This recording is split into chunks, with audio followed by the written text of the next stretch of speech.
주 하나님 감사합니다. 한 해를 보내고 새로운 25년 맞이하게 되었습니다. 24년 한 해 동안 의지하며 힘이 되어주신 주님을 바라보며 믿음의 중심에 서게 하시니 감사합니다. 주님, 지나간 일들을 볼 때 안 좋은 기억은 잊고 좋은 것만 가지고 올 한 해 모든 것이 풍성해지게 하옵소서. 지금 때 아닌 무한공황사고로 인해 슬픔에 잠겨있는 가족들에게 한없는 힘과 위로 되게 하시옵소서. 주인 없는 나라의 정치권은 여전히 자기 우위를 점하기 위하여 상대방의 약점을 잡고 서로 대립하고 있습니다. 본인의 이익만을 바라본 이 현실에서 우리나라는 여전히 어렵고 험난합니다.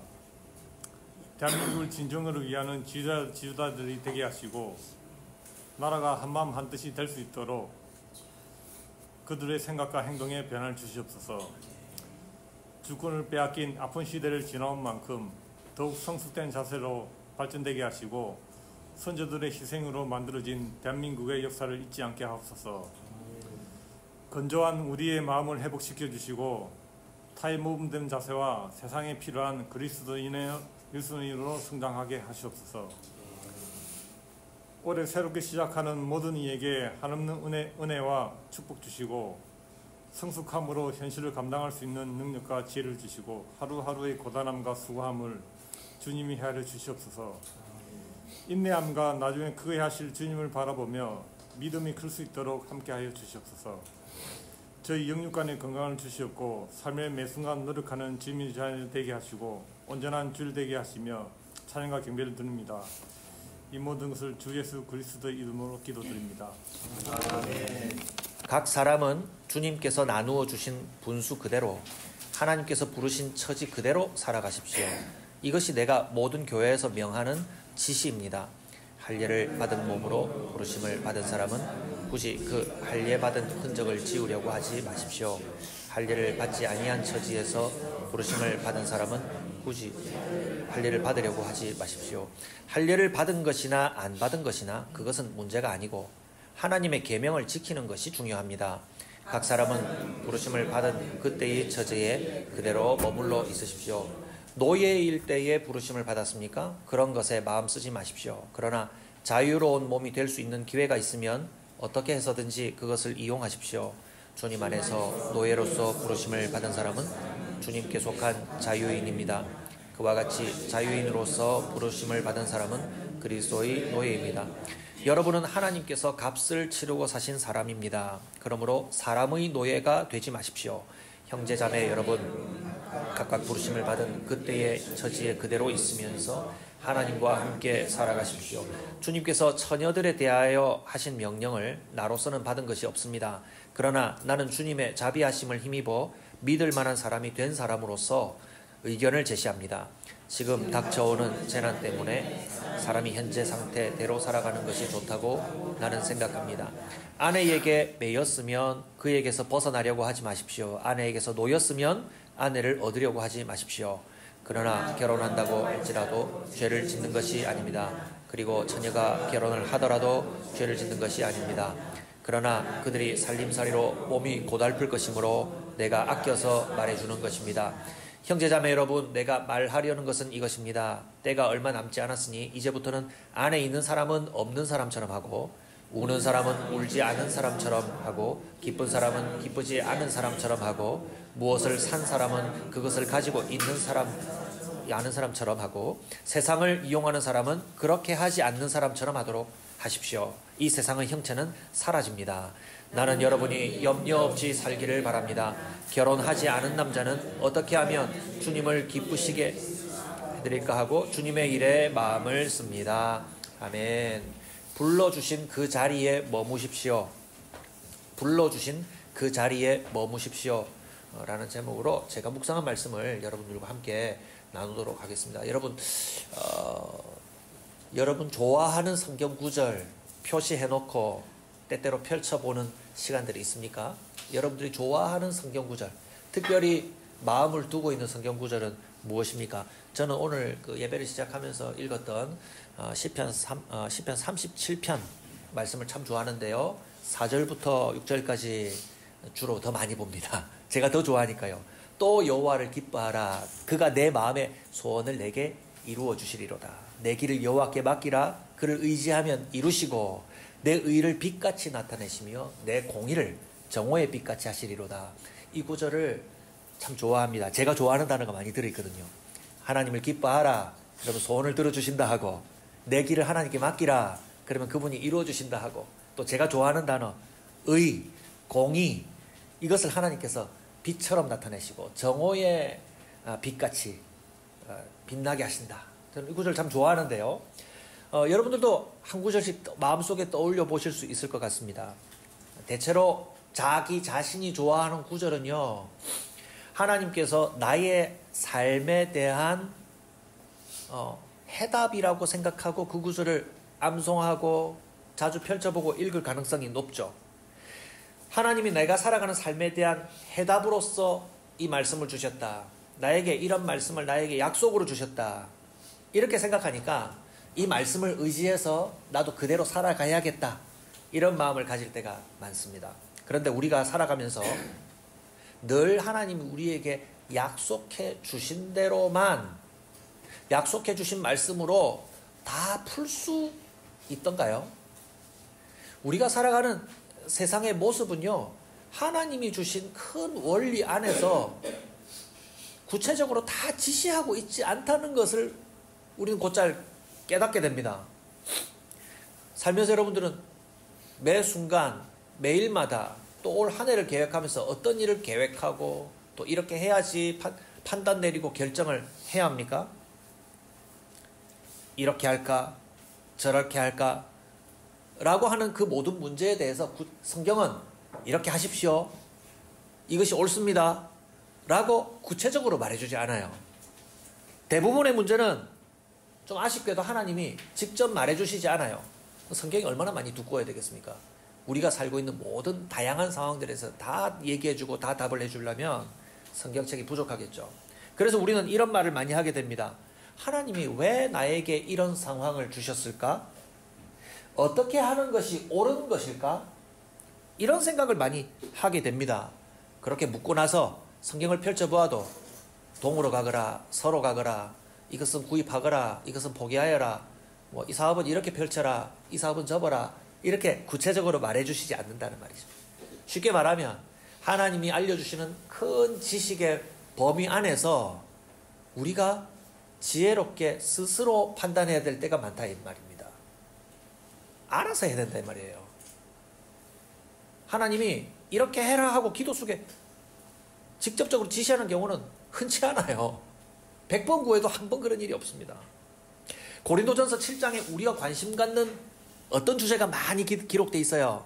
결혼에 대한 기록이 많이 언급되고 있습니다. 결혼한 자나 결혼하지 않은 자나 이 주제는 우리의 마음속에 큰 자리를 차지하고 있습니다.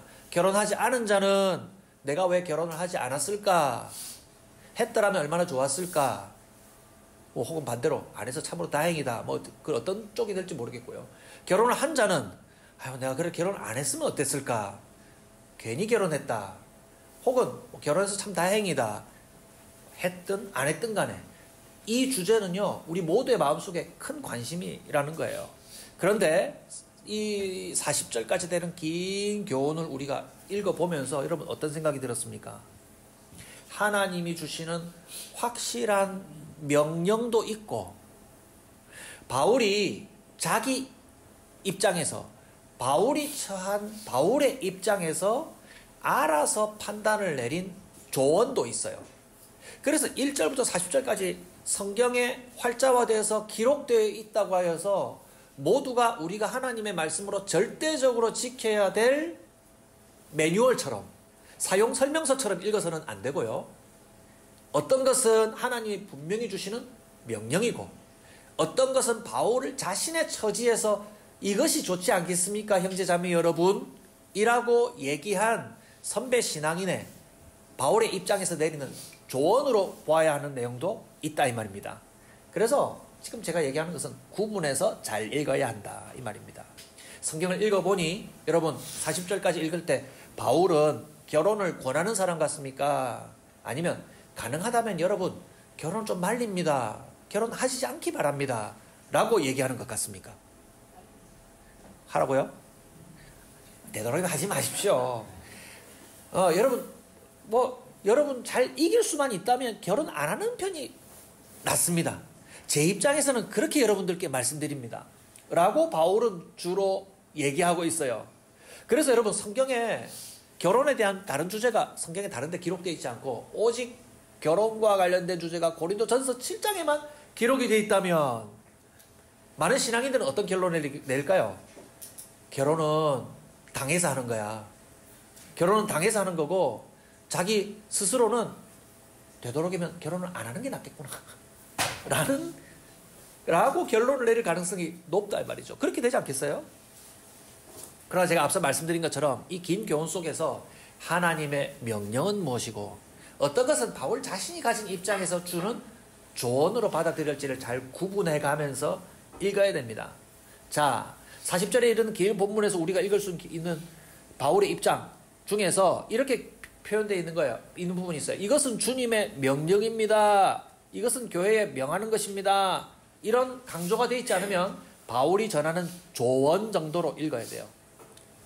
여러분들이 눈치챈 것과 같이 바울은 사실 비혼주의자에 가깝습니다. 비혼주의자에 가까운 자기의 특별한 입장과 당시에 결혼을 한 사람으로서 초대교회를 개척해 가야 되는 사람들의 곤고한 피곤한 특별한 상황 속에서 여러분 결혼하지 않는 게 낫지 않겠습니까? 라고 얘기한 것이라 이 말이에요. 그래서 바울도 틈틈이 이렇게 말합니다. 6절 7절에 보면 내가 이것을 말하는 것은 그렇게 해도 좋다는 뜻으로 말하는 것이지 명령으로 말하는 것 아닙니다. 이렇게 얘기하죠. 예.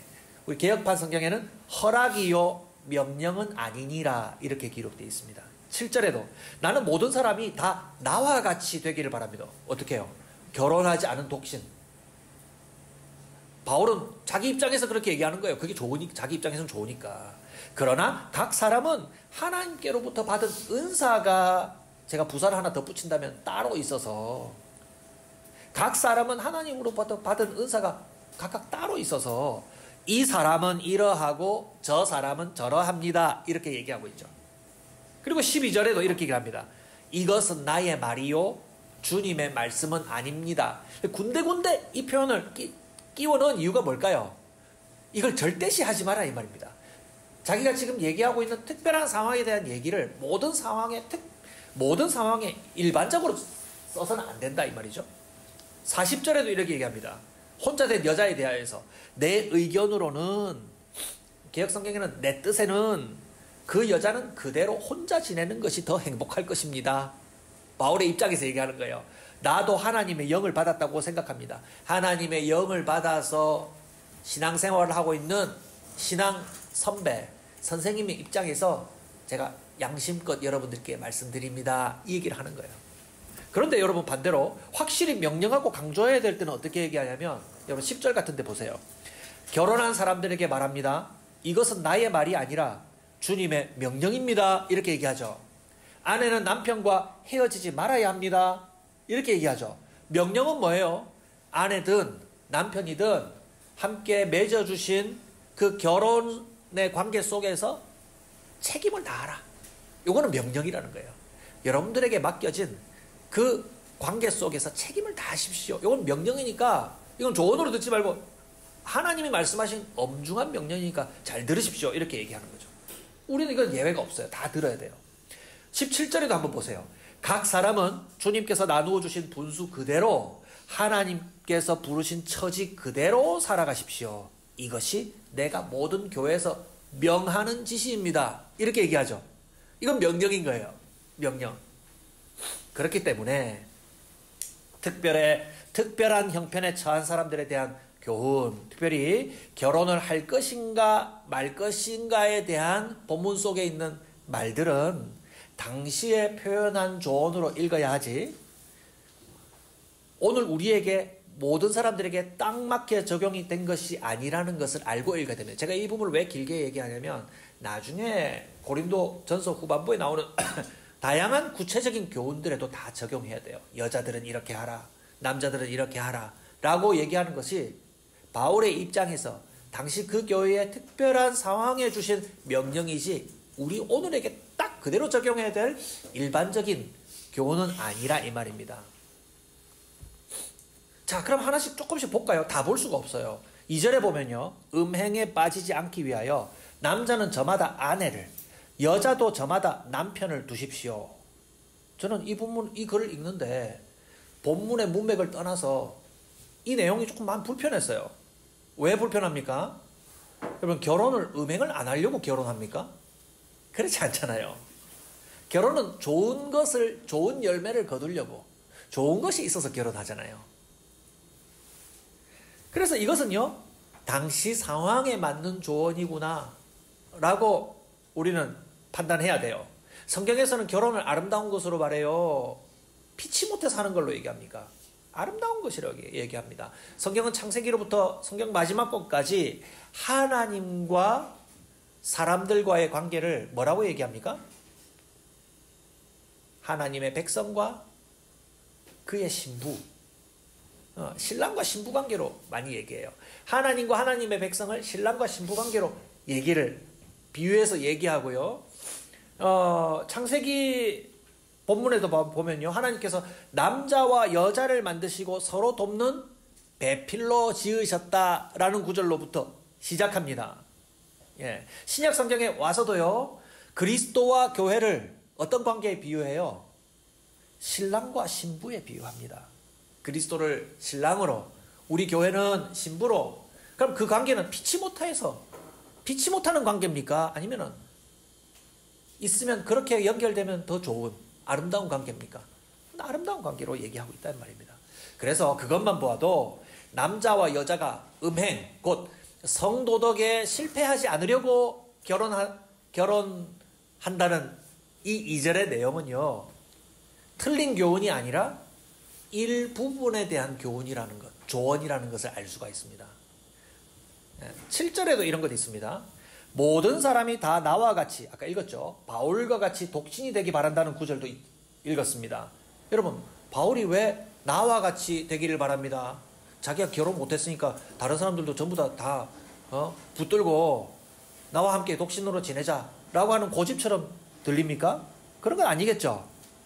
바울의 입장에서는 독신으로 지내는 것이 유익하다고 보였기 때문이에요. 그래서 그 이유에 대해서 제가 살펴보니까 32절에 이런 기록이 있어요. 바울은 그 유익을 어떻게 하면 주님을 기쁘시게 해드릴까 하고 주님의 일에 마음을 다 쓸 수 있기 때문이다 라고 바울 스스로의 이유를 얘기해요.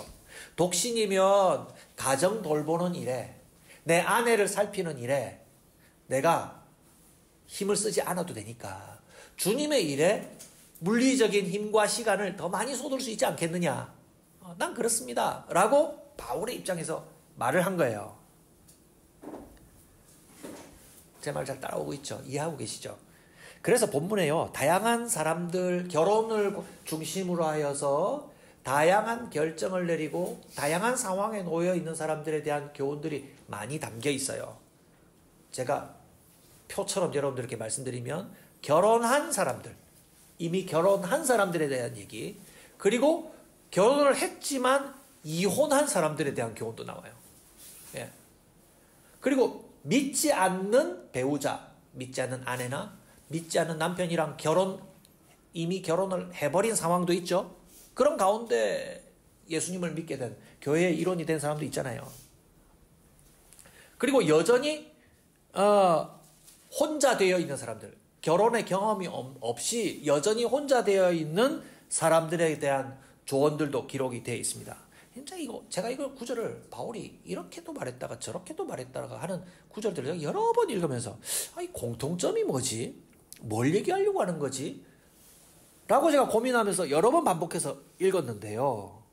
제가 내린 하나의 결론은 이것입니다. 여러분 잘 들어보십시오. 합당한지. 혼자 되었거나 여전히 지금 현재 혼자 된 상태거나 앞으로 혼자 될 위기에 처해 있는 사람들은 애써 결혼 관계를 이루려고 힘쓰지 말 것이고, 반대로 결혼한 상태에 있거나 결혼을 해야 하는 상황에 놓여 있는 사람들은 애써 결혼하는 것을 피하지 말아라. 라는 내용으로 저는 이 내용을 정리를 할 수가 있었습니다. 예. 뭐 다르게 정리할 수도 있겠죠. 제가 이 관심을 가지고 보니까 혼자 되어 있는 상태에 있는 사람, 그리고 앞으로 혼자 될 처지가 될 것 같은 사람들, 그러면 굳이 혼자 되는 상황을 막지 말아라. 그렇게 안 되려고 막 용을 쓰고 애쓰지 말아라. 그냥 그렇게 되도록 해라. 결혼한 상태에 있거나 또 결혼이 이루어져야만 하는 상황 가운데 있는 사람, 아직 결혼 안 했지만 결혼을 결국 이루어야 되는 사람들은 애써 그 일을 피하지 말아라. 이렇게 정리를 할 수가 있었습니다. 여러분, 바울의 이 내용은요, 잘못 읽으면 이랬다 저랬다 하는 것처럼 이래도 좋고 저래도 좋다 말하는 것 같은 좀 물렁한 말처럼 보일 수가 있습니다. 그런데 여기서 중요한 것은요, 바울이 얘기하는 중요한 것은 그 모든 처지가 결혼을 중심으로 해서 놓여있는 다양한 사람들의 모든 처지가 각각 따로 있는 것 같지만 하나로 모아지는데 그 모든 처지가 하나님이 주신 처지라는 것. 다양한 처지가 하나님이 주신 것이라는 강조를 하고 있습니다. 그래서 17절 말씀을 보면 각 사람은 주님이 나누어 주신 분수 그대로 하나님께서 부르신 처지 그대로 살아가십시오 라고 얘기합니다.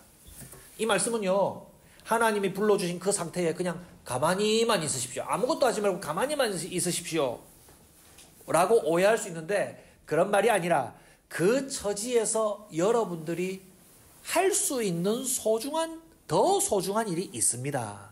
그것은 무엇입니까?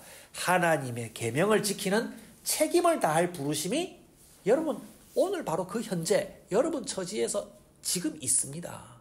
그걸 이루는 것을 놓치지 마십시오 라고 강조한다고 볼 수가 있습니다. 여러분 18절 말씀을 보면 할례 받은 사람과 그렇지 않은 사람을 하나 더 얘기하죠.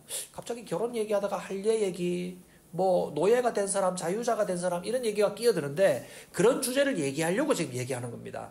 할례를 받은 사람과 그렇지 않은 사람을 얘기하는데, 여러분 할례가 뭐예요? 옛날에 하나님의 백성이 되었다라는 표시를 몸에다가 남기는 거예요. 여자에게는 경우가 없고 옛날이니까 여자에게도 하나 표시를 남겨줬으면 좋았을 텐데, 남자들만 대표적으로 해서 남자 이 생식기에 끄트머리에다가 칼로 잘라요. 그래서 할례, 자르는 예식을 하는 거예요. 그래서 그 표시를 남겨서 그 표시가 있는 사람들은 하나님의 백성, 그에게서 나는 사람들은 또 하나님의 백성이라고 하는 표시를 남겨둔 거예요. 그런데 예수님이 오시고 나서 교회를 이루고 난 다음 그 하나님의 백성된 표시가 이제 몸에 칼집을 낸 표시로 나타나는 것이 아니라 예수님을 모신 하나님의 영이 있는 사람들은 그 내면을 가지고 하나님의 백성된 표시를 나타내죠. 그렇죠. 그래서 더 이상 몸에다가 그 표시를 할 필요가 없어요.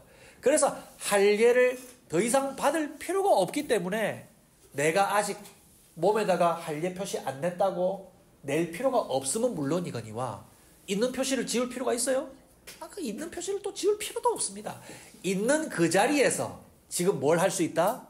여러분들에게 주어진 하나님의 계명, 사랑을 지킬 수가 있습니다. 사랑의 책임을 다 하실 수가 있습니다. 이렇게 말할 수 있다 이 말입니다. 19절을 보세요. 할례를 받은 것이나 안 받은 것이나 그것은 문제가 아니고 뭐라고 기록합니까? 하나님의 계명을 지키는 것이 중요합니다. 각 사람은 부르심을 받은 그때의 처지에 그대로 머물러 있으십시오. 가만히 아무것도 안 하고 있으십시오라는 말이 아니라, 오늘 결혼이라고 하는 큰 하나의 주제를 가지고 바울이 얘기하는 것의 종합은 무엇이냐면, 여러분들이 결혼이라고 하는 여러분들의 중요한 관심사를 두고 그 일에 마음을 쓰면서 여러분 살고 있지요? 여러분 그냥 그대로 머물러 있어도 좋습니다.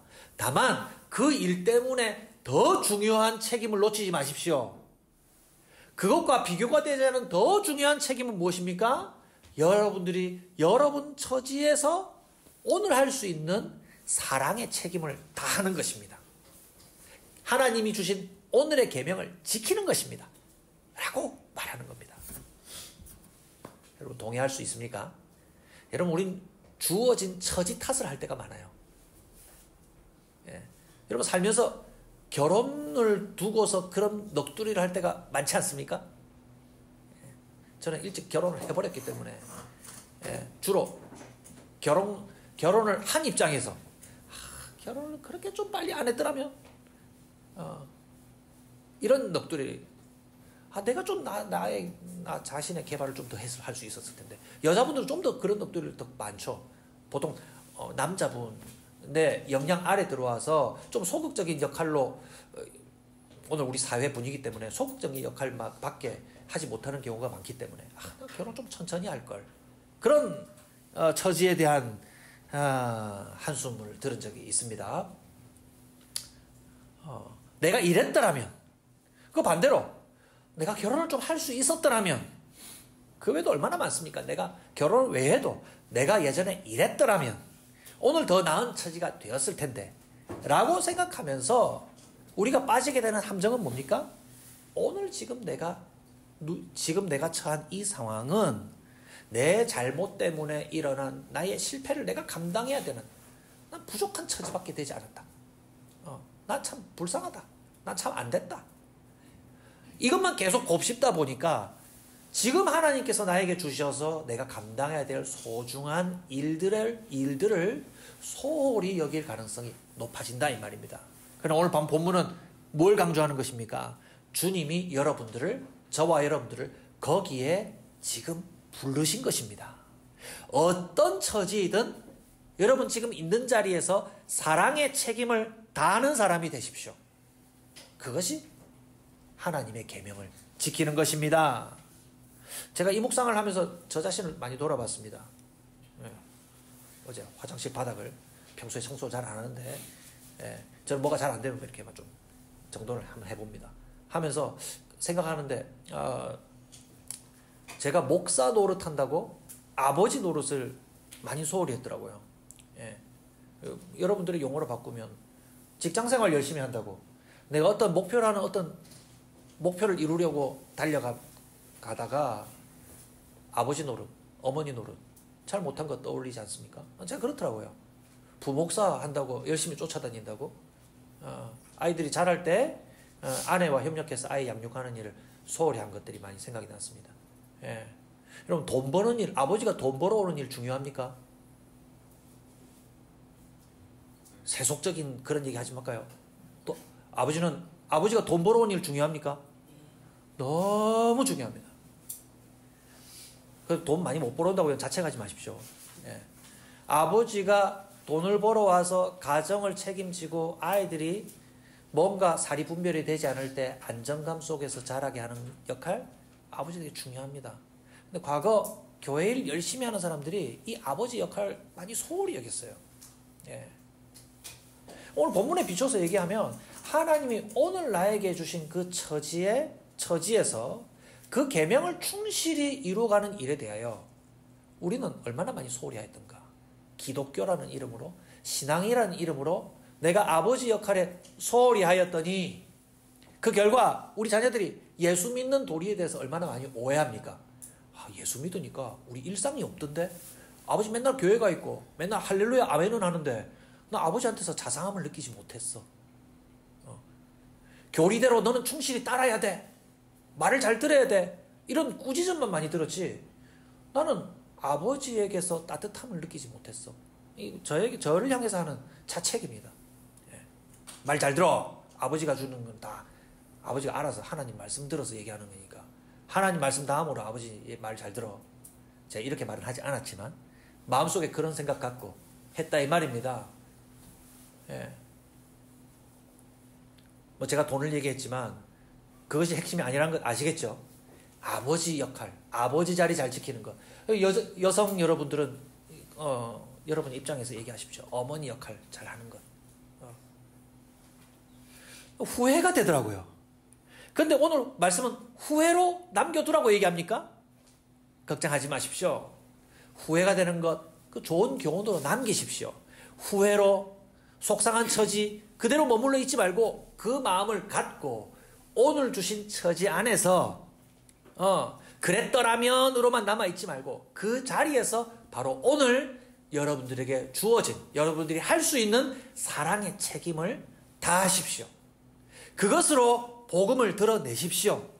라고 얘기하고 있습니다. 저는 그렇게 얘기합니다. 예. 동의하실 수 있습니까? 여러분들이 놓여있는, 여러분 아버지 어머니만 얘기했지만 여러분 자식 역할하고 있는 분들도 여러분들이 있는 그 자리에서 어떻게 해야 자식의 역할을 다 할 수 있습니까? 자식의 사랑을 다 할 수 있습니까? 부모 공경을 다 할 수 있습니까? 예. 여러분들의 자라나는 위치에 맞게끔 하나님이 여러분들에게 명하시는 사랑의 계명은 무엇입니까? 여러분 그것을 바로 오늘 하십시오. 할 수 있는 것을 하십시오. 바울이 강조하는 것 하나를 제가 더 얘기하면요. 어려운 처지 너머의 뜻을 헤아리는 사람이 되십시오라고 저는 바울이 말하고 있다고 생각합니다. 본문을 보면요. 성도는요. 좀 애매한 말을 합니다. 신분이 당시의 노예인데도 마음 쓰지 않고 여러분들은 주님의 자유인이라는 것을 기억하라고 얘기하고 있어요. 22절에 보면 주님 안에서 노예로서 부름받은 사람은 주님께 속한 자유인입니다. 노예인데 자유인이다? 이게 무슨 궤변이야? 앞뒤 안 맞는 말로 속이려고 하지? 수수께끼 같은 말이야? 그런 말이 아닙니다. 23절에 이렇게 얘기합니다. 사람의 노예가 되지 마십시오. 노예인데 사람의 노예가 되지 말아라 이 말입니다. 이 말은 노예인데 노예가 아닌 것처럼 살아라.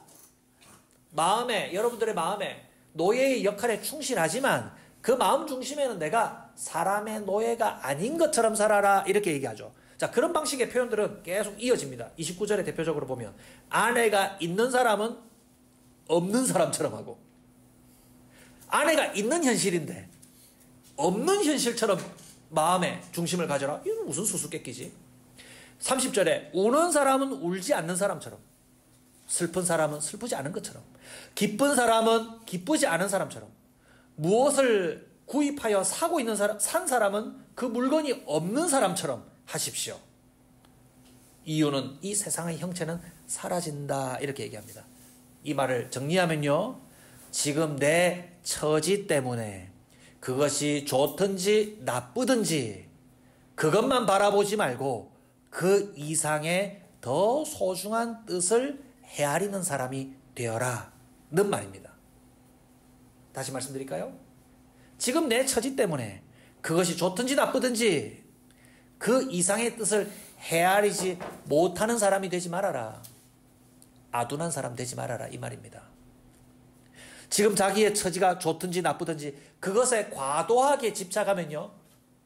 나쁜 자신의 현실에 과도히 집착하면 혹은 자기의 좋은 현실에 안주하고 그것에 나 이거 붙들고 나 이것을 소망으로 살아야지 라고 집착하고 있으면 여러분 그것 너머에 있는 소중한 하나님이 우리에게 주신 아름다운 것을 보지 못하고 누리지 못할 사람이 될 가능성이 높습니다.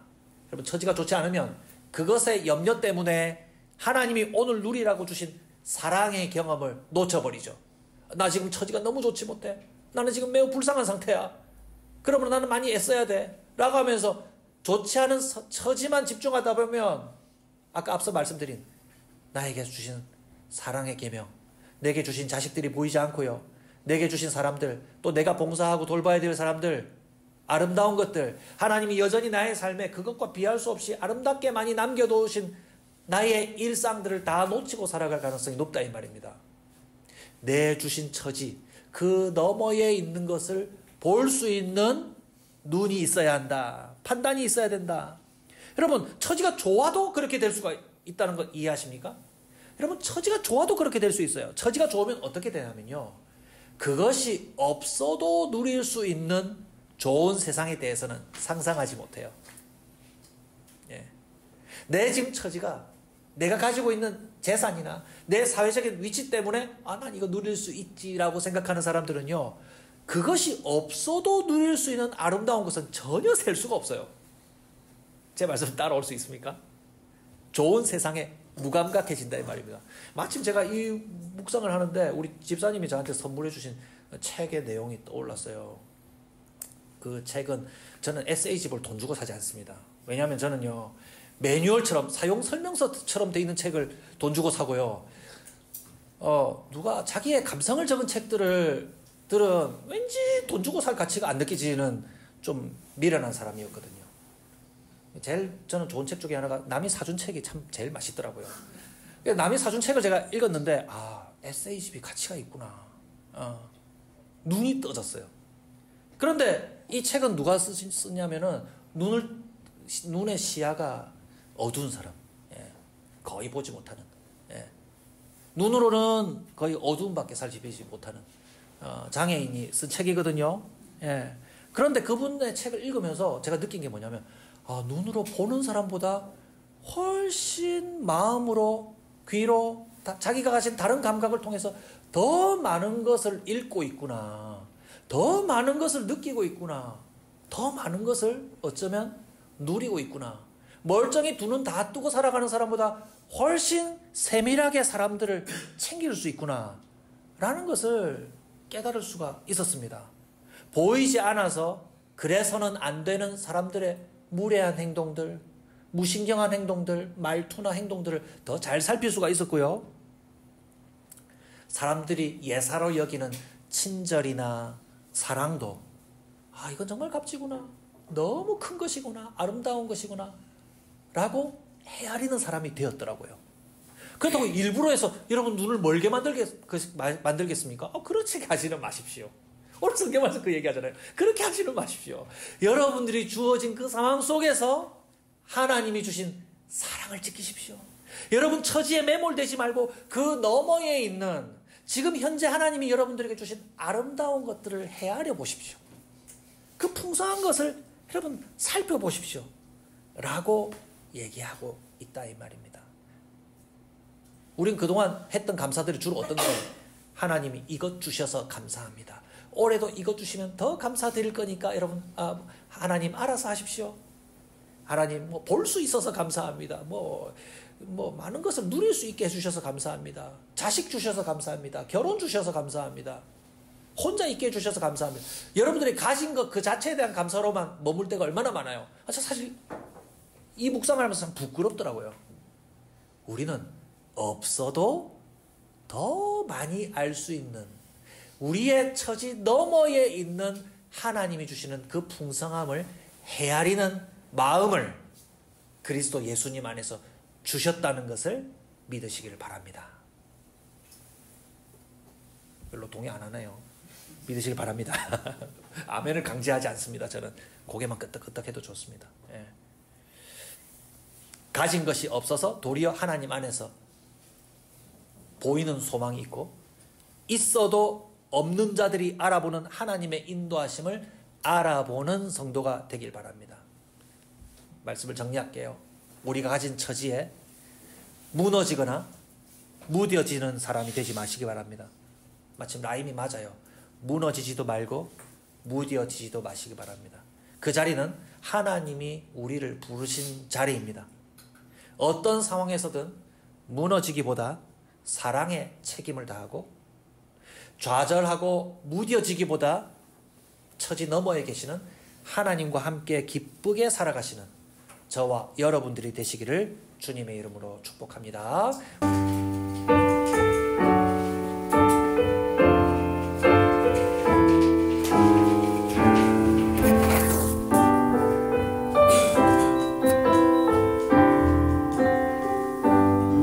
내 앞에 주어진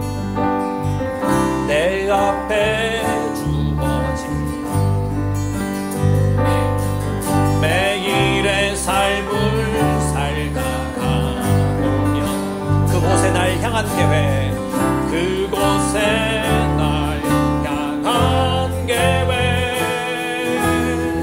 섭리가 있다네. 매 순간 나에게 요구하시는 작은 믿음들, 요구하시는 작은 믿음들, 그곳에 날 향한 계획, 섭리가 있다네. 지금 여기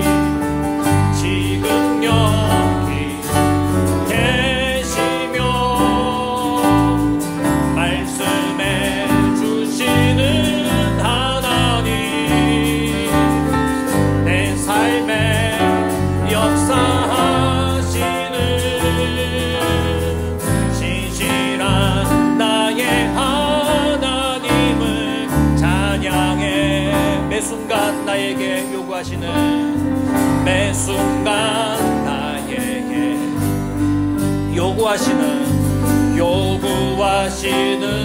작은 믿음들,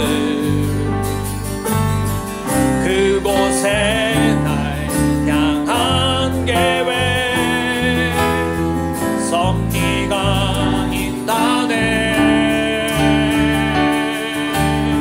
지금 여기 계시며 말씀해 주시는 하나님, 내 삶에 역사하시는 신실한 나의 하나님을 찬양해. 변함이 없는 영원한 그 사랑, 어두운 내 삶의 빛으로 지금 여기 계시며 말씀해 주시는 하나님, 내 삶에 역사하시는 신실한 나의 하나님을 지금 여기 계시며 말씀해 주시는 하나님, 내 삶에 역사하시는 신실한 나의 하나님을 찬양해.